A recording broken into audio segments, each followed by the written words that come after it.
Hello friends, ఒకసారి imagine చేసుకోండి. ఒక వ్యక్తి అద్భుతంగా అతను పెయింటింగ్ చేయగలడు. జీనియస్ వల్లే కొన్ని ఇన్వెన్షన్స్ కూడా చేశాడు. అండ్ అతని ఆలోచన కొన్ని సంవత్సరాలకు ముందుగానే మనకంటే ముందు ఆలోచించిన వ్యక్తి అతను. అవును, మనం మాట్లాడుకోబోయేది లియోనార్డో డావిన్సీ గురించి.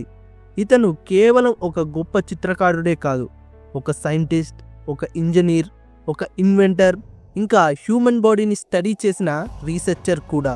ఇతని ఐడియాస్ మనకి ఇప్పటికీ ఒక ఇన్స్పిరేషన్. సో ఆయన గురించి, ఆయన లైఫ్లో జరిగిన కొన్ని విషయాల గురించి ఈ వీడియోలో తెలుసుకోబోతున్నాం. ఈ వీడియో చాలా ఇంట్రెస్టింగ్గా ఉండబోతుంది. ఎక్కడ స్కిప్ చేయకండి, చివరి వరకు చూడండి.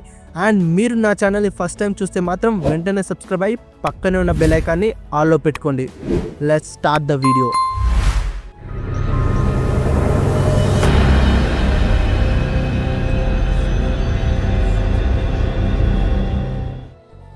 (1452) ఇటలీలోని ఒక చిన్న విలేజ్లో జన్మించాడు లియోనార్డో డావిన్సీ. చిన్నప్పటి నుంచే క్యూరియాసిటీతో ఉండేవాడు. ప్రకృతి, పక్షులు, వాటర్ ఫ్లోస్, సౌండ్స్ ఇవన్నీ అతనికి ఒక మిస్టీరియస్గా అనిపించేవి. చిన్నప్పుడే అతను ఒక ఎగ్ను పగిలిస్తే అందులో ఏర్పడే షేప్స్ గురించి అబ్జర్వ్ చేసేవాడు. అతని తండ్రి అతనిలోని ఈ ఇంట్రెస్ట్ తెలుసుకొని అతన్ని ఫ్లోరెన్స్కి పంపించాడు. అక్కడ అతను వెరోంచియో అనే ఫేమస్ ఆర్టిస్ట్ దగ్గర ట్రైనింగ్ కూడా తీసుకున్నాడు. ఫ్లోరెన్స్లోని లియోనార్డో తన ఆర్ట్ స్కిల్స్ని పర్ఫెక్ట్ చేసుకున్నాడు. అతను ప్రతి లైన్, ప్రతి కలర్ డెప్త్ను స్టడీ చేసేవాడు. వెరోంచియో వేసిన ద బ్యాప్టిస్ట్ ఆఫ్ క్రీస్ట్లో లియోనార్డో వేసిన ఒక ఏంజల్ ఎంత రియలిస్టిక్గా ఉండటంతో వెరోంచియో పెయింటింగ్ మానేశాడని చెప్తూ ఉంటారు.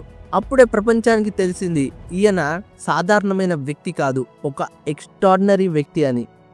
లియోనార్డో పెయింటింగ్స్లో రియలిజం ఉండడానికి ఒక ముఖ్య కారణం సుమోటోవో టెక్నిక్. ఇది కలర్స్ను సాఫ్ట్గా బ్లెండ్ చేసే విధానం, షాడోయింగ్ని రియలిస్టిక్గా చూపించే స్టైల్ ఇది. దీనివల్ల పెయింటింగ్స్లో క్యారెక్టర్స్ చాలా న్యాచురల్గా కనిపిస్తాయి. ఈ టెక్నిక్ను మోనాలిసాలో కూడా ఈయన యూజ్ చేశారు. 1482లో లియోనార్డో మిలాన్కు వెళ్ళాడు. అక్కడ అతను కేవలం ఆర్టిస్ట్గానే కాదు, కింగ్ కోసం మెకానికల్ డిజైనర్గా కూడా పనిచేశాడు. అతను డిజైన్ చేసిన మిషన్స్ చూస్తే మీరు షాక్ అవ్వాల్సిందే. హెలికాప్టర్ లాంటి flying machine, modern tank inspiration అయిన war machine, diving suit, robotic knight, ఇలాంటివి ఇంకా ఎన్నో సీక్రెట్ ఇన్వెన్షన్స్ అతని స్కెచ్ బుక్లో ఉన్నాయి. అయితే అప్పుడు టెక్నాలజీ లేకపోవడంతో ఇవి పూర్తి రియాలిటీ కాలేకపోయాయి. లియోనార్డో ఏవియేషన్ పైన చాలా ఎక్స్పెరిమెంట్స్ చేశాడు. అతని స్కెచెస్లో ఆర్టినోప్టర్ అనే ఫ్లయింగ్ మిషన్ ఉంది. ఇది బర్డ్స్, బ్యాట్ వింగ్స్ లాగా వర్క్ అవుతుంది. అతను విండ్ రెసిస్టెన్స్, ఎయిర్ ప్రెజర్ గురించి బేసిక్ క్యాలిక్యులేషన్ కూడా చేశాడు. కానీ అప్పటికి టెక్నాలజీ ఇవి ఫ్లై చేయడానికి సరిపోదు. ఈ కాలంలోనే అతను ద లాస్ట్ సప్పర్ అనే ఒక మాస్టర్ పెయింటింగ్ని క్రియేట్ చేశాడు. ఇది కేవలం ఒక పెయింటింగ్ కాదు, ఒక స్టోరీ. జీసస్ తన డిసిప్లిన్స్తో డిన్నర్ చేస్తున్నప్పుడు నాలో ఎవరో నన్ను చంపడానికి ప్రయత్నిస్తున్నారు అని చెప్పే ఇంటెన్స్ మూమెంట్ని లియోనార్డో క్యాప్చర్ చేశాడు. ఈ పెయింటింగ్లో ప్రతి డిసిప్లిన్ ఫేస్, ఎమోషన్స్ ఇవన్నీ ఒక మిస్టరీగా మారాయి. ఈ పెయింటింగ్లోని పర్స్పెక్టివ్స్, లైటింగ్, ఎక్స్ప్రెషన్స్ ఇవన్నీ ఆర్ట్లో కొత్త రెవల్యూషన్ని పుట్టించాయి. 1503లో లియోనార్డో మోనాలిసా అనే పెయింటింగ్ను క్రియేట్ చేయడం మొదలుపెట్టాడు. ఇది ప్రపంచంలోనే మోస్ట్ ఫేమస్ పెయింటింగ్. కానీ ఈ చిత్రంలో అంత స్పెషల్ ఏమిటి అంటే ఆమె స్మైల్. ఇది హ్యాపీ స్మైలా, సాడ్ స్మైలా ఎవరికీ తెలియదు.